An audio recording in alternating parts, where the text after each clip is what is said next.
When last you had this program, Chris? I had a program last week. Oh. Oh, who was on it? Yeah, you had last week, that's right. But there was a Eric break, right? Phillips, we will talk about. Yeah, last week.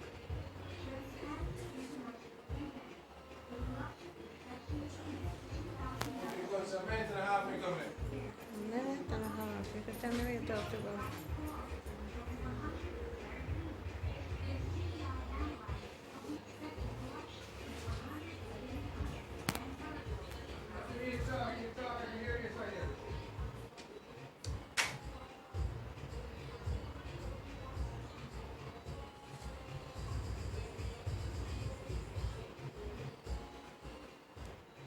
$8:23 from 8 o'clock program.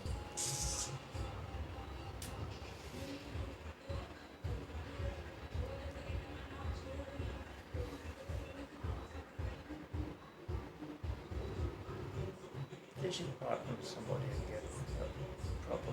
Because you are paid an hour is a lot. They should partner with the government.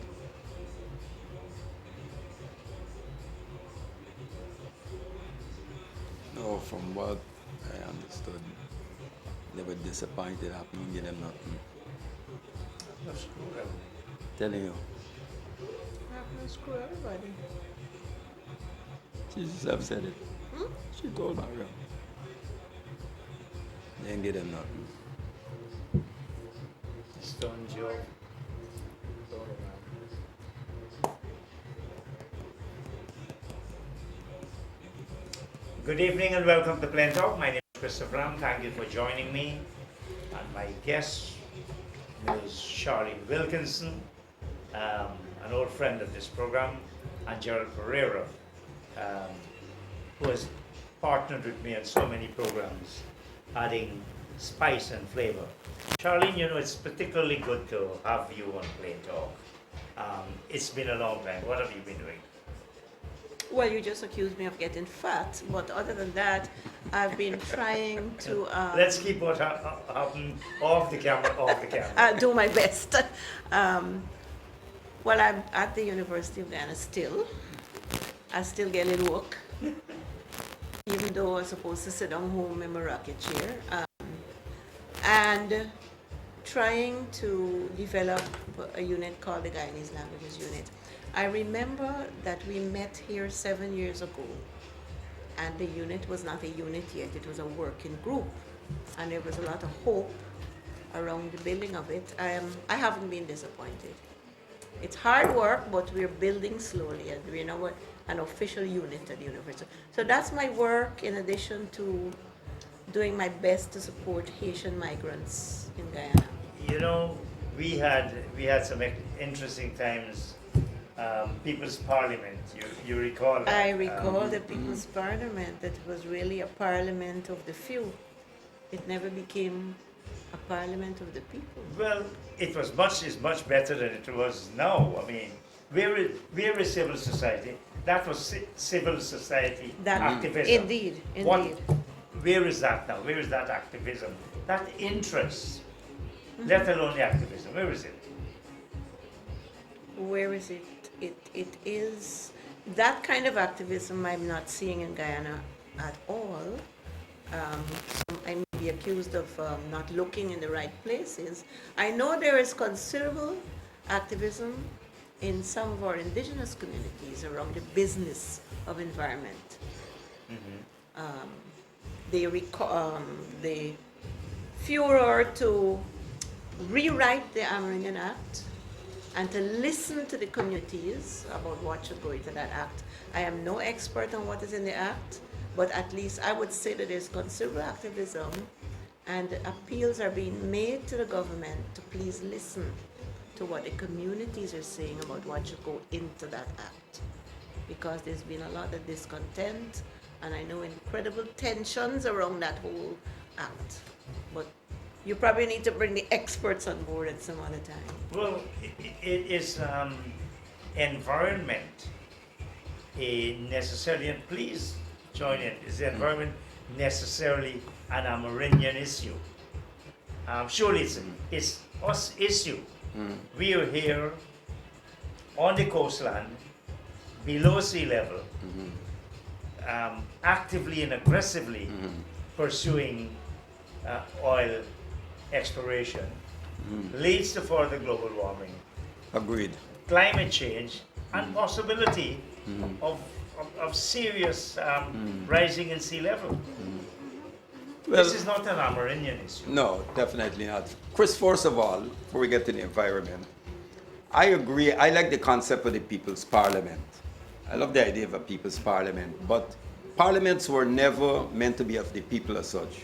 Tony Benn, the great Socialist. in the Labour Party, you know, the British Labour Party, Yeah, a brilliant mind, wrote a lot on that. Parliaments were never meant to be to have that space for the people, and that's why when you, for example, when you all launch Article 13, right, the group that focuses on Article 13 of the Constitution that speaks about meaningful involvement and participation in people. Liberal democracies were never constructed for mass participation. So the whole idea of the People's Parliament in the Caribbean started at the time when, just before the Black Power uprising in Trinidad, the NJAC and other groups used to keep the People's Parliament. But I like what James called, CLR James referred to, I like the concept of popular assemblies, you know, right? Where the people can engage in where the people are involved in discussing issues that impact their lives and arriving at decisions. Because the contradiction is when they drafted the Constitution and we talk about all involving the people, right? Political parties have always acted as substitute for the mass activity of the people. So what we get is we vote for representatives, and when representatives, we elect people and they get into parliament and they end up representing vested interests rather than the interests of the people. Sometimes you wanted to represent any interest. Well, I agree with that. It's one I of agree. the most inactive That's parliaments, parliamentary system, That's right. which is supposed to be representative. We don't have our constitution, Yeah. whether we like it or not, does not provide for direct That's right. representation. Direct representation other than or direct. maybe in a referendum. Correct. And That's the elections. only. That's the right. only- That's right. But you have some real, you wonder what's wrong with some of our representatives. Is it their leaders? Is it their education standard? Is it their interest? What is it that they don't seem to know? What they don't read the papers. They don't. You know, they don't make a contribution. That's an interesting point. You know, when you listen to these guys in the parliament, you get the impression like Guyana is the only country on planet Earth, and there is no other country out there. What happens externally doesn't impact on Guyana. Now, I don't know if you know this. Recently, since the end of the 2020 general and regional elections, the buzzword we're hearing about neo-colonial and neo-colonial. Have you noticed it? You're hearing about neo-colonial. Now, it's interesting because when you look at this place, it's not only a comedy, but it's tragedy too, right? Let me tell you what I mean. You got people pushing over, trying to snatch the mace in the parliament, okay? And then the sergeant at arms, he falls on the ground and he holds on to the mace, and you got someone telling him, you're a house negro. Yeah. You're a house negro. Now, that's a historical line because, I mean, Indians were not the enslavers of Africans. But what I find interesting is that those who were prepared to identify and refer to certain people as neo-colonials are happy with the real neo-colonials, and they say nothing about them. Good? I mean, you know the word, this concept of neo-colonialism. The person who really advanced it and articulated was Kwame Nkrumah when he wrote Neo-Colonialism, the Last Stage of Imperialism. And he addressed the issue of independence and what the whole thing about you having your flag and anthem independence, but where real power lies. And if we want to talk, we know Chetty and Barnum used to speak about neo-colonialism. Okay, we have our own anthem, our own parliament, our own flag and everything. But external forces calls the shot. Good, but you don't hear that now. If we want to talk about neocolonialism, then let's be specific, let's identify the period. I would say the neocolonization started. All right, I don't want to go off this subject Yeah, too much. yeah. We're talking about representation, and I was particularly addressing Charlene, Miss Wilkinson, about where is this activism? Civil society, what is it doing? How has it identified itself? Red Thread is one of the few organizations that have really survived for any period of time, and lack of resources, but they still do a fair amount. Yeah, well, Red Thread did a lot of work with grassroots women who, helping them kickstart small businesses and things. I said they worked with women who were victims of domestic violence and so. Charlie, I don't were know you since. part of Red Thread at any time? I was not part of Red Thread, but to be honest with you, whenever there's a crisis, Red Thread is the only organization I ever think about calling. To step in and help me talk to the right people and, pull the right strings. They have such an understanding of the way the society is structured. And Because yeah. they really represent, they are the society, that yeah. grassroots, they know what it is, they feel it. Yes, and because the people who are leading, not necessarily people who are always in the front row, but the people who lead it are the grassroots women. So you're coming back to your original question as where does the power lie, When you talk about representatives who are not representing anything, I keep remembering, I think it was in your discussion we had with you some years ago, I keep reminding people, including my students, that we inherited a state structure that is not of our own creation. But you know something, okay, go on, so my apologies. No, and so in other words, these people, I think we're at a crisis in this country and maybe the Caribbean itself, but let's stay with Guyana, that we need to start being less combative against the state, and I'm not driving a PPP line at all here, please, and be more empathetic. But the PPP is not the state. All right, Yeah, good, the government good and answer. state are two different. We try to empathize with a representative who steps into the shoes of in a position that really he did not create. And there is a crisis of communication. And it's a crisis of language. I'm not trying to pull you to my favorite topic. Go on. It is a crisis of communication. We are not talking to each other, we're talking at each other. We are saying, my thing is we're not talking. Parliament is not talking. You get a couple prepared speeches that says nothing. But you raise the question of neocolonialism. We had a vibrant struggle in the days when we were so entrenched in colonialism and neocolonialism. Yeah. Yes. Now That has evaporated. We don't have that. Not only that, I think we've gone full circle. We have almost imprisoned ourselves. Oh, yes, Well, Chris, you're right. Yeah. The battles that we thought that were over, that we fought and that they were over, we're fighting them all over again. Yes. Right? It's full circle. We come right back. How do you explain what happened? My sense is that it's an insidious attack from the outside. That we have lost sight of who is really controlling us. No, well, let me give you an example. You're talking about who talking to who. I mean, I must give ear. This is my position. I'm a patriot. I put Guyana first.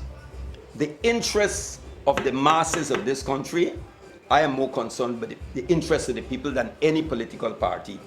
And the nation is more important than any political party. If the government is doing anything to alleviate the suffering of the masses of people and all that, I will support it. We will support it. We don't oppose for the sake of opposing and picking a fight where there's no need for a fight. No. You mean the OVP. political party? Yeah. No. The opposition leader refuses to shake the hands of the president. I mean, come on. You can't, then you turn and say that you don't shake the hand of those who oppress your people. But you went and shake blinking hand. And it's ridiculous. Here you are, you have a dossier with some complaints, and it's like, Master, look, I'm complaining about what they're doing. And then the ambassador turns to President Ali and said, she made some statement about bringing the two together. And I think the president was right to say, you don't need the U.S. ambassador. I mean, fair is fair. This is not a colony of the United Correct. States. No, it's not a colony of the United States. Who's the U.S. ambassador? I mean, Chris, on one hand, you're saying, you stand up and say that people, there were those who were meddling and they installed the government. And then you go in and complain to the installers. Very installers, yes. It's hypocrisy. This is, what is this? It's colonialism. It's neocolonialism. It is the action of a colonized man. Now, You're happy with the white man calling the I want shots. to refer to a matter that was the subject of Plain Talk last week. We had the Gladstone family Yeah. coming to Guyana at the University of Yeah. Guyana and offering an apology for the involvement of the Gladstone family in both slavery and indentureship. Indentureship. I mention that not because I think the two are No, they're not equal, they're not no. equal. It just happened that Yeah. Gladstone straddle everything. Yeah. Where do you think that apology has taken us in terms of the more substantial campaign and claim for, say, reparation? I don't know if you want to go first. That is Gladstone's apology. It has nothing to do with us. No, I'm asking what you think about it. Well, it will trigger off the unrolling of the 10-point plan for reparations. Don't ask me to identify the 10 points. I wasn't can't going to ask you, remember. no. It was misinterpreted actually in the Chronicle because there was a picket at UG that very day. People holding up. There was a picket from the airport when they came in. Said that they don't believe in this how many £1,000, £100,000 that the Gladstone were given. The Chronicle itself misinterpreted that and labeled it as reparations, when in fact that was a donation the family was giving, I think, to the university. But what it will do, that action will do, is send a ripple around Europe to all of the Europeans, and hopefully, as Gladstone himself said it, I think he made a point about that he hopes that the British government will take note. Because ultimately reparations is about how the state acts, not so much individual families. That's right. You see, so it has to trigger off something, because you already had a woman, I Laura forget her name, Laura Laura Trevelyan. who Trevelyan. is now up in arms because she doesn't want to be associated with something her ancestors do. Okay. What's her Yeah. name? You're talking about Sandbach. Sandbach. Yes, That's Sandbach. yes. So That's not it's Trevelyan. causing a ripple, A ripple. and I think it is a good move of the Gladstones. Well, it shows you, however, I'm glad you mentioned that.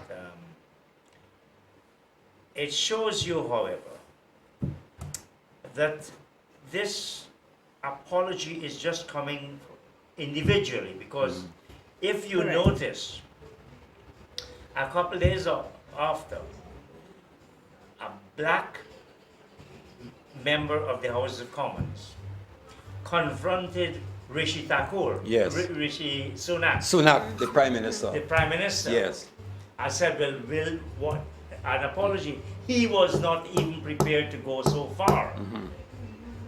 So, is this, how much can we read into it? When you have, yes, Laura Trevelyan and the Gladstone family. They came, they said their Yeah. piece with some persuasion, Yeah. but then the state, and you would think that Rishi Sunak, having come from a colony himself, would have been far more sympathetic and alert and mindful. Well, that shows you about the whole thing about the issue of class and identity. People believe that because, I mean, the woman who is the Home Secretary, her parents were immigrants, and she refuses. She don't want immigrants coming to Britain. She says send them to Rwanda. Well, she You is know? probably more aggressive more- than Nina Powell. More, Rivers of blood. yes, rivers of blood. Yes, you wouldn't believe that she is the child of a So, immigrant. you know, But I mean,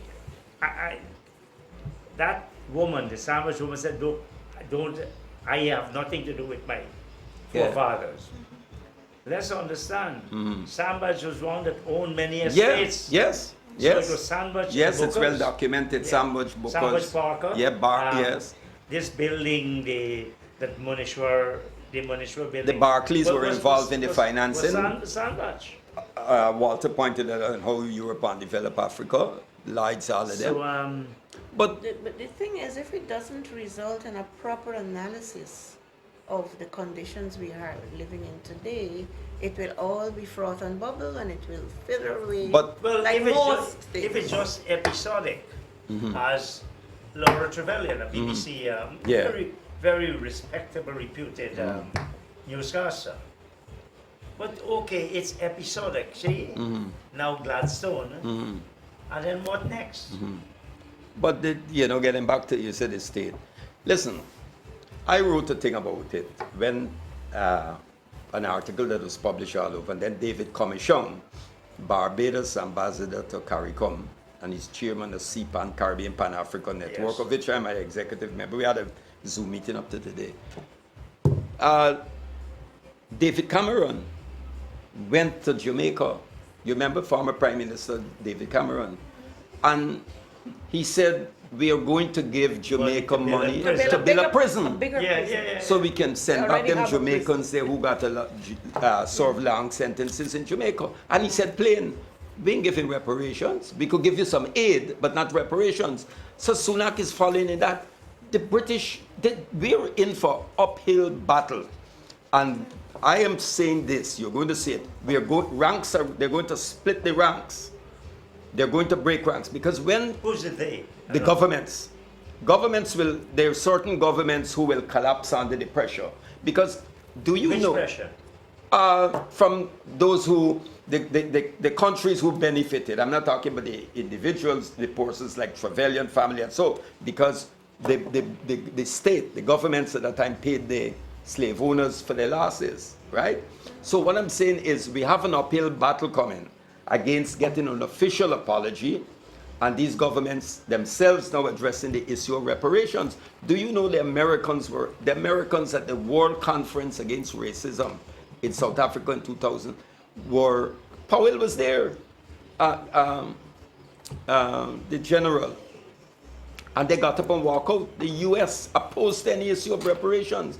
U.S. diplomats actually bullied physically. David Commission doesn't talk about it. So those people who I think, went and they torn up with their placards and picketed, I don't think they understand how complex this thing is and where you got to direct the picket exercise. It's easy to picket the Gladstones, but, are you prepared to take it further? The Gladstones, them don't have state power.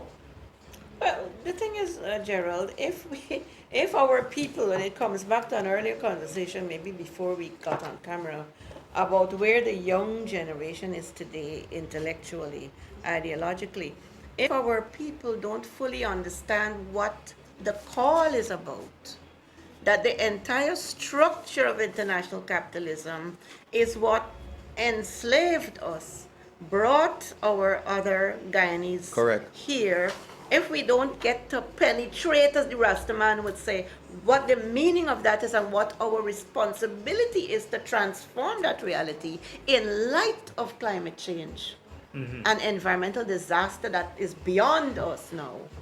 If our people don't understand It's an that, the whole existential thing will threat. fizzle away. It will just be more talk and a set of atomized people Derek Walcott had a lovely line when he was criticizing somebody. Oh, he was criticizing where art was going, and he said it's going towards a set of neurotic artists. We will end up as a series of people living in homes and not communicating with each other, while capitalism collapses and carries us with it, collapses and carries us with it. Because it is going that's what to Chris is collapse. saying. That's what Chris- I'm not sure capitalism is going to collapse. It changes form. It probably gets more ruthless. Well, But that I'm not is- sure it Well, collapses. but it's taken us to the brink of, and tell you something, as one philosopher pointed out recently, Contemporary, he said we better come up with an alternative because we're on the brink of this is collective suicide. We're going down the road of collective suicide. Now, when this oil and gas thing started, I could explain my position. I argued, I opposed it. I believe that the oil and gas should stay there. But after we started, you know, we're now an oil producing country, you know, we can't change, reverse that. So it's like if a child comes out to the womb of a mother, you can't stuff the child back in, right? So we're there, but I'm saying, well, I'll put the toothpaste back in the tube. good. All right, so we're here. But let's put mechanisms in place on how do we address. Look, I saw a video today circulating of a beach in Trinidad where the fish, right, are coming up by the thousands on the beach.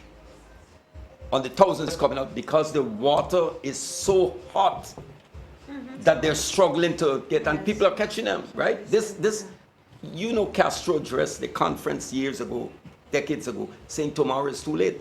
We are facing, Tomorrow is too late. you know, Yeah. this thing is serious. Climate catastrophe, but you know the capitalist system is an irrational and illogical system because you know, Chris, the concept of endless growth is absurd. Well, the tragedy is this. You have lots of countries that are not part of that north North and are suffering. that Yeah. are also Yeah. pursuing this continuous growth. Take India. What is Modi doing? Take China.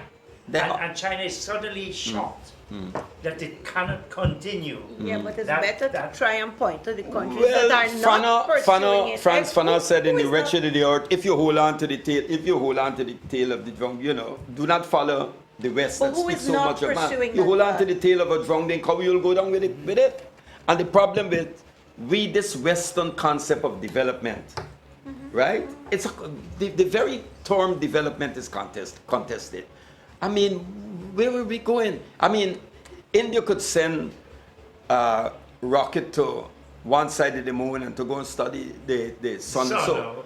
but there is tremendous poverty, right? I mean, you got to address those needs. What is development? Is development sending rockets to the moon, or you're addressing the needs of people? And this is what the concept of people-centered development is about. India was one of the leading countries in the non-aligned movement. Movement. In the whole business of the With world. Indira Gandhi, the days, and even Absolutely. before, or Absolutely. Jawaharlal Nehru. Yes.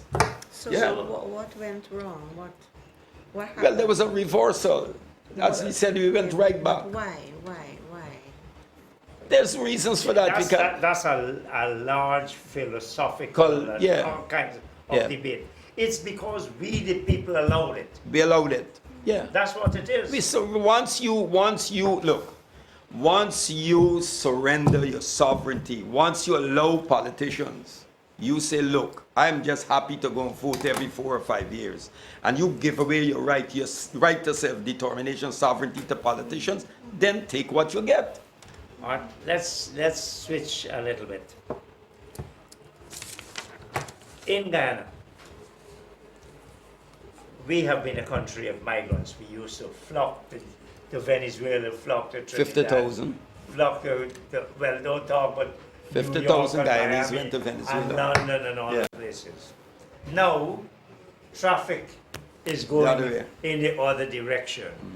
Reports of over 30,000 Venezuelan immigrants, 42,000 Haitians. I'm not sure where they are, but that figure has been quoted. I don't think they're here. That they're Nigerians, Cubans, and other foreign nationals in Guyana. What do we make of these reports? And that is a distillation of reports from the media recently. It included from Granger days when he said, we've got to show some compassion. What do we make Well, of we're these signatories to the numbers? UN. What do we make of these numbers? Well, for a country as small, a country like this, was our population, Guyanese, 800,000 roughly, and for that, I don't know if we can cope, if we have the ability to deal with that influx.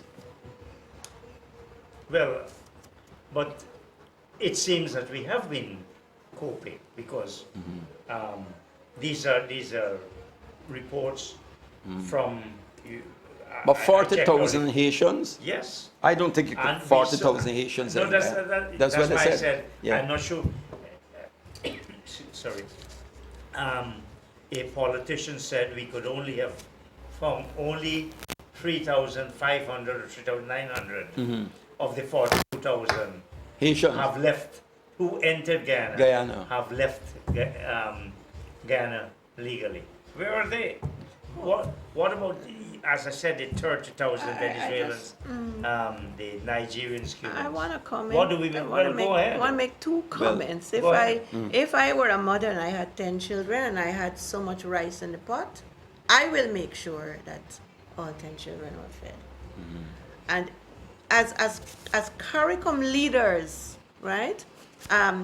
Our people did not come from these little bitty islands scattered across the Caribbean Sea. Our people came from great continents.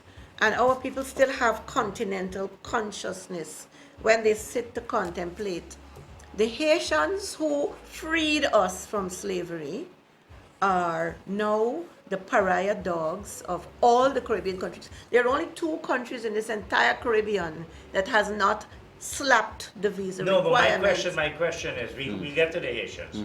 My question is, what do you make of these numbers? Okay, I do not think, I'm going to let you talk just now. I don't think the oil bringing the Haitians here.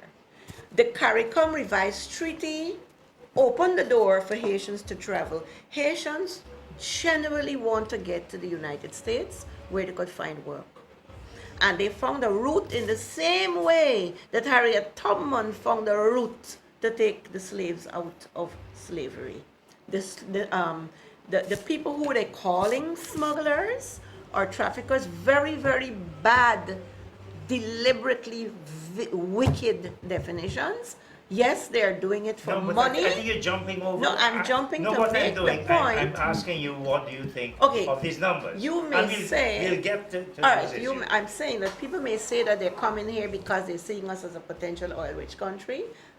I wouldn't put the Haitians in that bracket. The Haitians are coming here as a route to a better life. So, I mentioned some numbers. Yeah. Do you think those numbers are realistic, are credible? Oh no, or- those numbers are if the information I got from the immigration department for Haiti is I'm not true. only talking No, Haiti, I'm talking- I can only speak for Haiti. I don't know about the Venezuelans, but I know that it is 42. You know They that. came through, but they left because they have Yeah, a we don't have them journey. out there, yeah. They have an aim. How come They go through Brazil. How They move. come- Or they French Guyana, French Guyana. Suriname, French Guyana, through Brazil, because they go down the farm. They're being hired on Yeah, farms. but, all right, but well, I don't think the 39,000 people have been hired on farms in Guyana. No. they passed The, through. yeah, the question Yes. is, the question is this: we talk about. As I come back to this. Yeah. 30,000 Venezuelans, 42,000 Haitians, Nigerian Cubans, and other foreigners. How does that help in our society where we won the ministry, the diaspora unit in Foreign Affairs Ministry said we're short of 100,000 persons for the workforce. Workforce and Meaning 10,000 welders unskilled, and welders. Unskilled, skilled, and managerial. Management. Yeah. Yeah. Now, it seems, And I know you're close on this issue of the Haitians, Charlie. The government took measures to curb the situation over concerns about human smuggling and human traveling. Then we banned the automatic entry of Haitians, resulting in the need for nationals of that country to obtain visas before they arrive here. Is that a correct approach to deal with this problem? Is that in fact in keeping with the revised Treaty of Chaguaramas No. and the It's CS7? it's in keeping with the instructions of the United States. I am not, I'm not sure about that one. I think About it's which one? about whether they're following the instructions of Well, the that US on is that how the particular United issue. States treat Asian migrants. Why should we do anything different? No, I think, you know, there are people, I think in some of the cases it's political reasons. I think, you know, it's, as Chris pointed out, we left and we went to Trinidad, thousands, we went to the States all over, 50,000 Guyanese we went to the still same place, going. and still going to Venezuela, and many came back. But now it's coming in this direction. A lot of Guyanese don't like it. I out there and I hear people, they don't like it. That's So correct. you tell them, you say, well, this is all part of this is what happened with globalization. You know? That's a But- lack of knowledge in the but people. people, when it's coming this side now, you see how everybody trying to insulate themselves. I mean, look at what happened in South Africa. You remember South Africa when the Angolans and Zimbabweans and others and Kenyans went into South Africa. You saw what happened.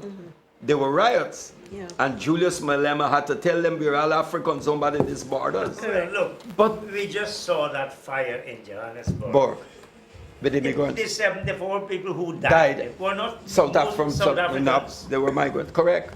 And you know, it's funny you raise this question about how Guyanese are resisting these foreigners, not the business people. Apparently, we welcome them. No, well, the business people, But they will be able the to fact pay. is, a lot of those people who are criticizing Yeah. themselves have families who Yeah, well, just they- come and- back from and Venezuela remittances. and Trinidad and And all people that. from the else, they go up there and they work and they send money for them. Is it, you know, there was a time when Ghana was a closed society, where it's a country from which people migrated, not to which people migrated. Yeah. Are we locked in that mindset still? They, you know, Chris, look, this, let me tell you something. For years now, you listen and it takes you back to the issue that we raised earlier about where we are, about who reading and intellect debates about things and all of that. Nobody discusses, these things are not up for discussion. Yeah. People are not informed. People just say, well, look, they're coming in our country. These people are coming in the country. And when you try to explain to them, right? I said, but we've been going there, we've been going to these places. Every Guyanese got a relative or some family member in the United States or Canada or somewhere around, right? And now, as you said, it's coming back this way. They can't cope with that.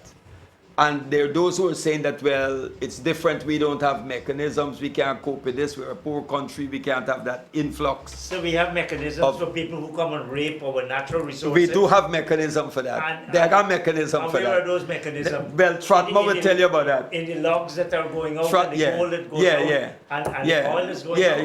yeah. Yeah. Those are the mechanisms. No, that's, I agree with I you. know, of course you I agree with you. I agree with you.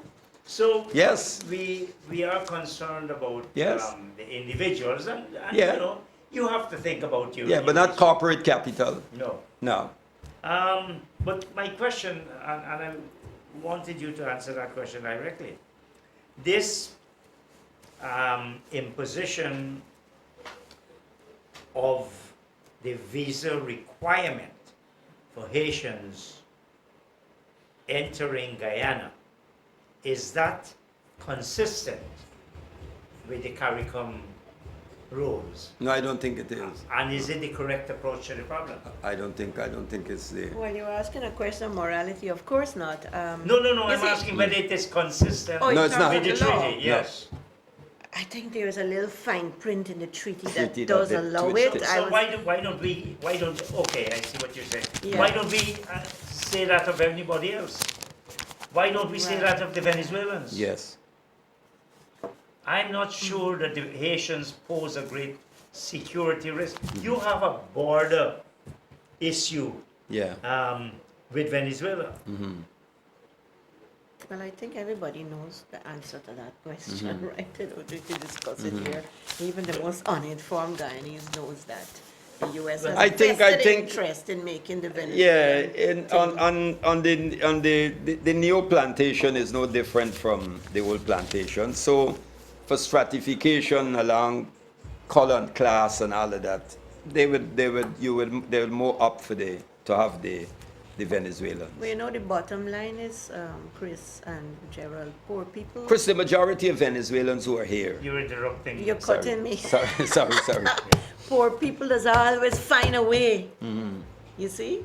No, but What I'm we're saying is talking that about if different nationalities apparently being treated unequally. Yep. That's the point I made. Well, But, we can but see at the that. level of the refugees, both the Venezuelans, the Haitians, everybody, I know a Haitian youth who has embraced the Venezuelan right here in Guyana.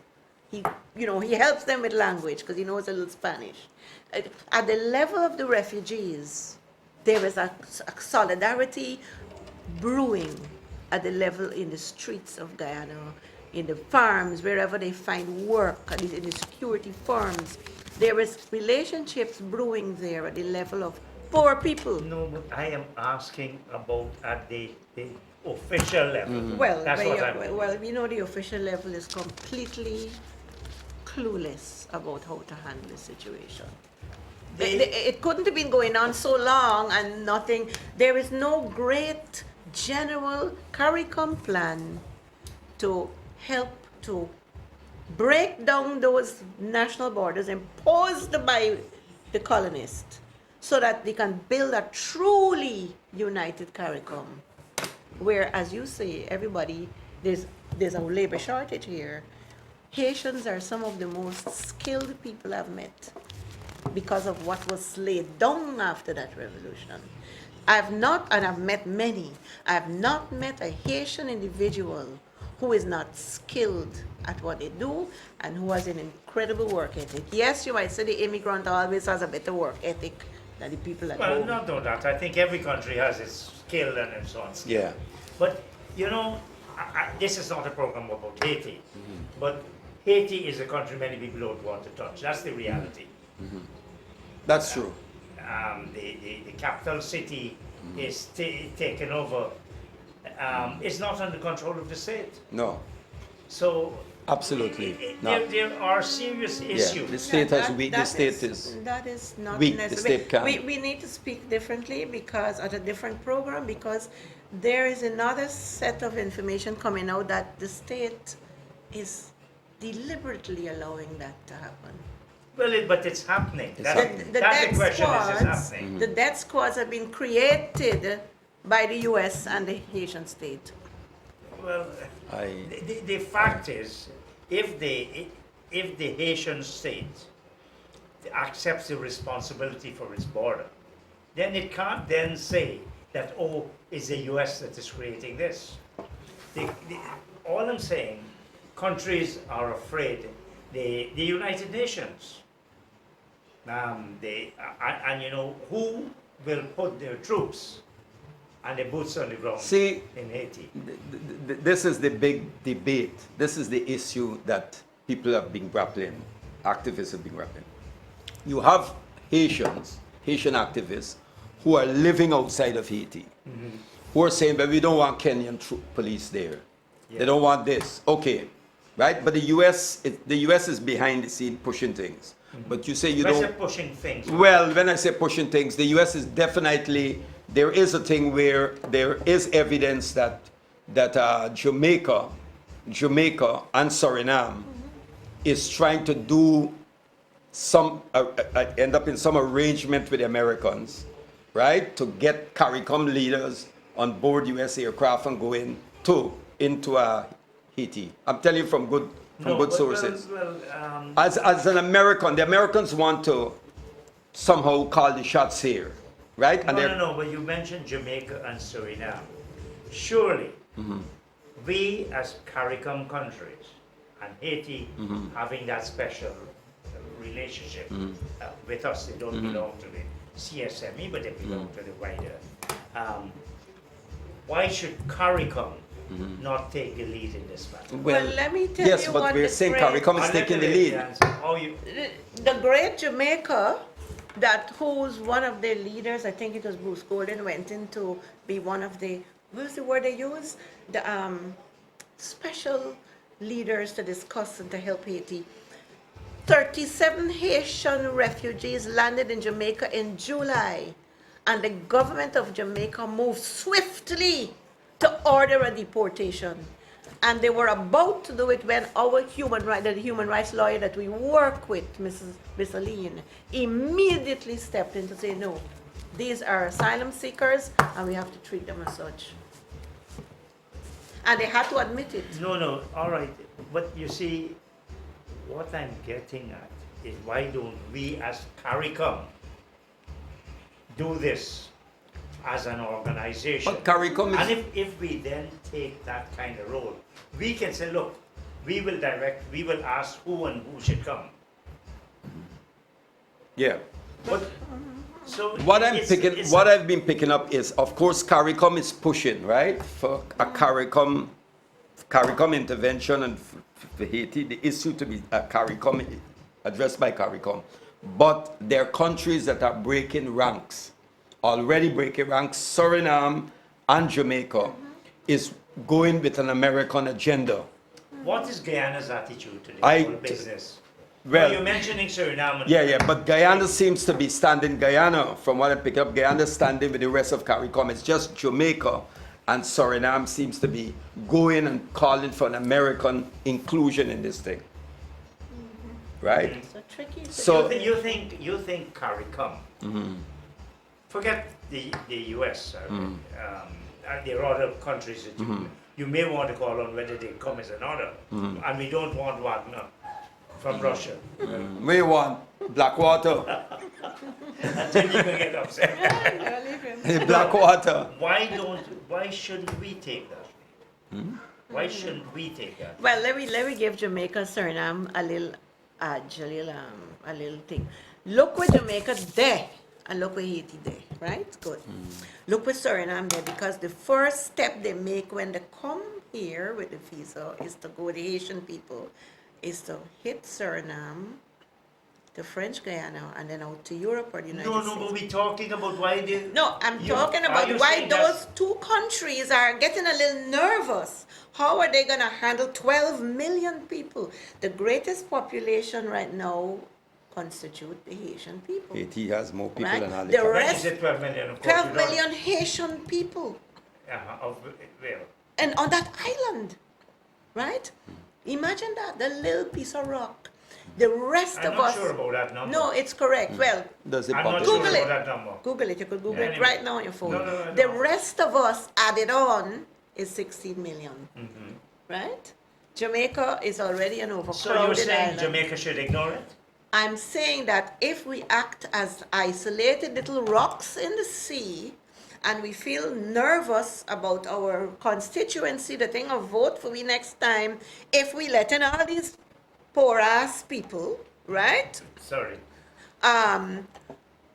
We gonna manage. So the reflex action of Jamaica is to do that. The reflex action of Suriname. Well, But then- you're asking for us to come together and have proper planning.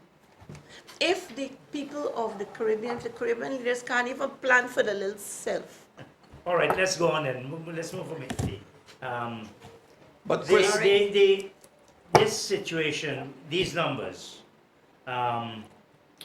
must put a strain on our social services. yes. And then let me just say. Should we develop a policy then on how how many people we let in, What what countries do that? resources we make available? Definitely. Do we have such a policy? No, we don't. Not to my knowledge. Everything is an automatic pilot right now. Not to my I knowledge. don't, I, you know, I We I don't have think that. there's planning. How could they be They- planning when there's no real consultation with ordinary people? No, you can plan without ordinary Ordinary. people. But The that's what they're bureaucratic doing. planning do They're that. not planning. Yeah, They there's no just is not planning. planning. It's just The fact is, you've got these persons. It must. Important. I mean, if you take any one of those numbers, numbers. you were It's talking frightening. a fairly high percentage. Percentage, at yes. least about 5% of the Guyanese Guyanese population. population. That's right. And 42. we ourselves are not doing too well. That's right. Our people need a little The check health system. from time to time. But yeah, we can't. We don't. So- we can't cope. We don't have that. So how How do we did- justify our existence when we look at the suffering of people? And the Haitian case is interesting because those are the people who broke the chains of slavery. And now we are telling them, sorry, you can't help your brother. Well, that's the You see what I mean? reality. Yeah. Yeah. That's the reality. Every one of us has our own issues. And we tend to think in that short term.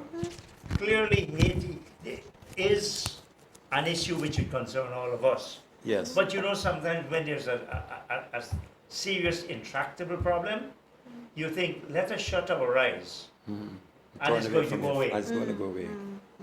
It's not going to happen. No. And But I don't. Those numbers, those figures you call there. We, of course, I don't. As I said earlier, I don't believe that you have that amount. Of, Well, maybe that's what came through. No, but I we saw can't. the, I I saw the think- immigration statistics actually. I They think came, I think there's a larger Venezuelan. there's a bigger population of Of Venezuelans Venezuela. now, over that Yeah. 30,000, but the Haitians came, they stamped in, they were stamped in, but they weren't stamped out. So you know what that means, right? Yeah.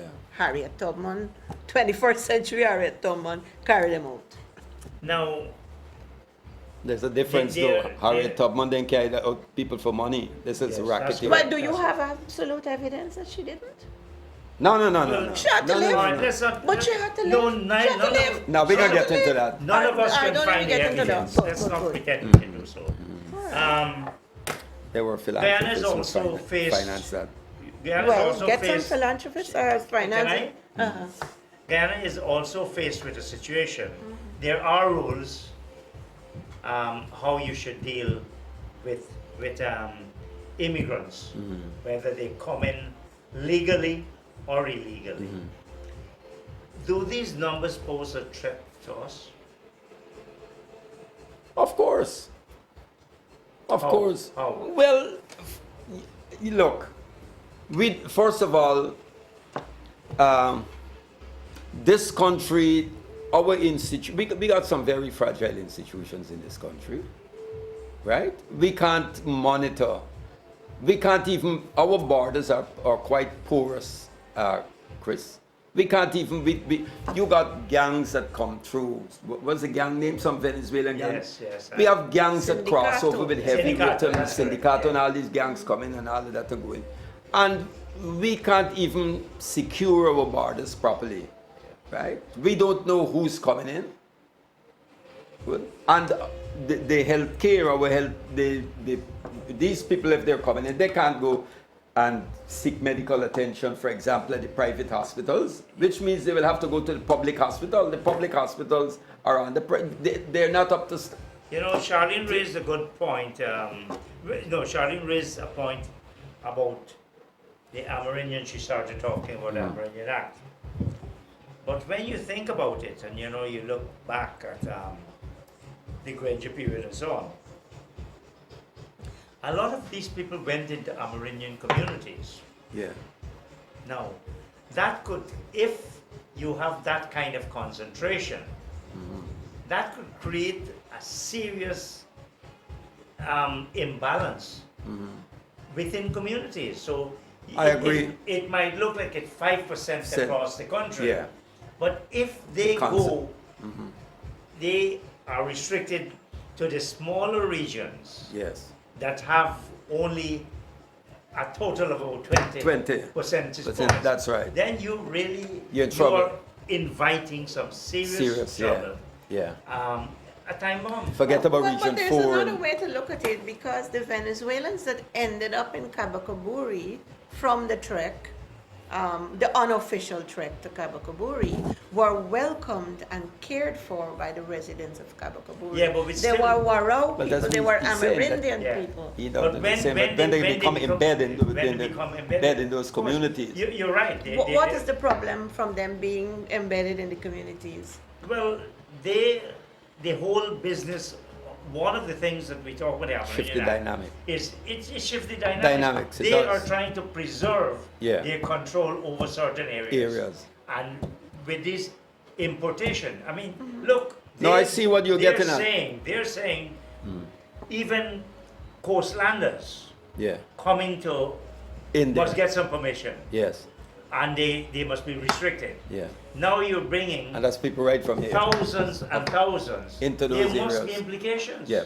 But Definitely. thousands and thousands are coming. Nobody bringing them. They're coming. Yes, Well, but that's you, it. But the Kabakaburi residents Kabakaburi is invited, one One area. Yeah. right, okay. Is one but, area. but One the area. government response was unfortunate. They moved them, and then the thing going on in social media after that is then, after the government moved them, I don't know what truth it is behind it. There were reports that those same people who were well cared for at Kabakaburi were found where the government moved them to, eating out of garbage cans. Well, I don't know. Yeah, I But- mean, I'm close enough to people who came from that Well, area. I'm not sure eating out of garbage cans could be a bit of But I an mean, not overstatement. all of it was an exaggeration. It But is the an point exaggeration. is that the government, unfortunate move to step in as state to alleviate the situation was actually worse Well, the than what government, the people had the done. government has a duty. To whom? To the- the People country. of this country. It has a duty. It owes its first loyalty Yeah. to the people of this country. It has international obligations Yeah. when it comes to immigrants or refugees. To meet in, yeah. But it still has a duty To protect organize others and our- and yeah. manage whatever happens in all communities. And what we're saying, in fact, is that maybe there's not enough of that happening because you allow this concentration. You know, there could be potential problems. We get occasional reports of this nationality killed or killed a Guyanese or something like I've that. seen that. That's And that, vice versa. that could be explosive. Yeah. At some point, that can get explosive. So, you know, the government can't avoid it. Well, it's explosive even But- before the immigrants come. Chris, because you we know, kill a each very other a here. thing that is very important and people tend to forget. You know, I don't know if you ever We went have to 2 minutes. yeah, if you ever went to Venezuela, but this in Venezuela, like most countries in South America, race is not just about class. Race is a very, very powerful dynamic. You notice the majority of Venezuelans who come here is of a particular ethnic group. Well, I can't say I see many of them. So- Well, you don't see, well, the African Venezuelans, they have been on the margins of Venezuela society for decades. So are they coming? Well, you don't see them. You don't see them. That's what I'm saying. Because most, if you now in Venezuela, for example, the commander of the ground forces is an African Venezuelan. So they were on the margins of society. So now they've moved to the center. So you're not seeing them. So a lot of those who are moving, right, are moving for, you know, it's also a race issue too, I wonder if we can right? And agree it on exists in South America. that. I wonder if it's Brazil. Yeah, Brazil. Brazil is one of the When- most racist countries. On planet. When South America. Morales was elected president of Bolivia, you know they wanted a particular region wanted to see. They said they had posters saying we don't want no indigenous president. Yeah. So you have against blacks. Yes, You have against indigenous. that's right. So you have all these contradictions. Unfortunately, Plain out. Yeah. unfortunately, our contradiction is that we have outlived our time. I want to thank you, Charlene. I want to thank you, Gerald, Yeah. for this Thanks, Chris, for having enlightening us. conversation again. And hope to see you. Don't let it take 7 years. We may not be here for 7 years. So, operators and viewers, thank you. Good night. And I'll see you next week.